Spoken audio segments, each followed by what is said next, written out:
Okay okay sir okay sir పాత్రికేయ మిత్రులకు నమస్కారం.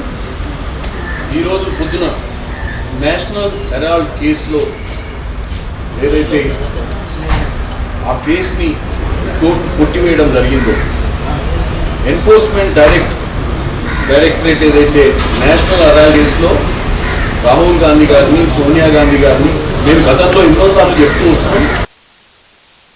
కేసులో ఎటువంటి ట్రాన్సాక్షన్స్, ఎటువంటి లావాదేవీలు జరగలేదు. నేషనల్ హెరాల్డ్ కేసు అనేది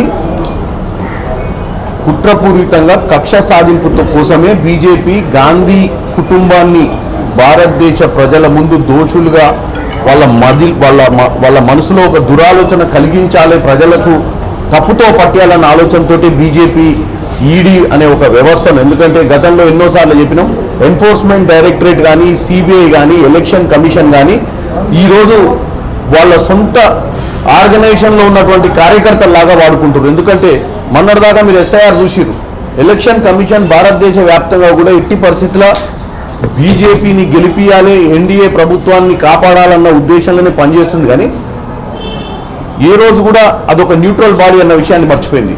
అంతకుముందు ఎన్ఫోర్స్మెంట్ డైరెక్టరేట్ తోటి చాలా మంది పొలిటికల్ పార్టీస్ని భారతదేశంలో చాలా మంది పొలిటికల్ లీడర్లను అన్ని పొలిటికల్ పార్టీలు ఎక్కడెక్కడైతే స్ట్రాంగ్ ఉండేనో అటు పోతే వెస్ట్ బెంగాల్లోనో, తమిళనాడులో, ఇంకా ఉన్నటువంటి తెలంగాణలో ఎక్కడ పడితే అక్కడ గతంలో కూడా మీరు చూసారు, ఇప్పుడు కూడా చూస్తారు, ఎక్కడైతే అధికారంలో స్ట్రాంగ్ లీడర్షిప్ ఎమర్జ్ అయిందో అక్కడ వీలైతే అక్కడ వాళ్ళని నిర్వీర్యం చేయడానికి ఈ సంస్థలన్నింటినీ వాడుతారు. ఏ సంస్థలు? CBI, ED, election commission.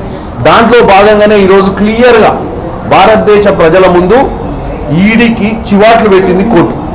ఈ కేసు నేషనల్ హెరాల్డ్ కేసులో ఎటువంటి ట్రాన్సాక్షన్ జరగలేదు, ఎటువంటి లావాదేవీలు జరగలేదు, ఎటువంటి ప్రాపర్టీ మూవబుల్ కానీ ఇమ్మూవబుల్ అసెట్స్ కానీ ట్రాన్స్ఫర్ కాలేదు.